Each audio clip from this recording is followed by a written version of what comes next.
Let's make your background gradient react on hover.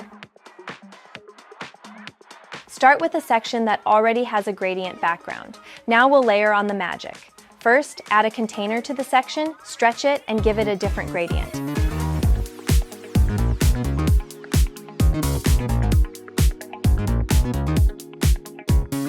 Now we'll do it again. Add another container, stretch it, move it to the top in the Layers panel, and rename it.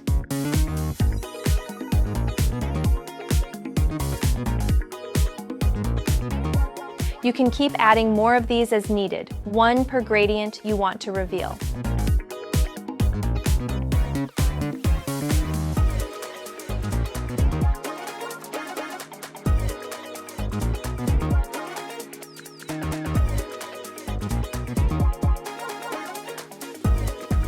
Next up, the interaction.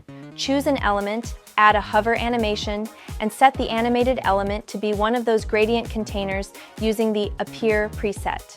Repeat that for each element, each time pointing to a different container.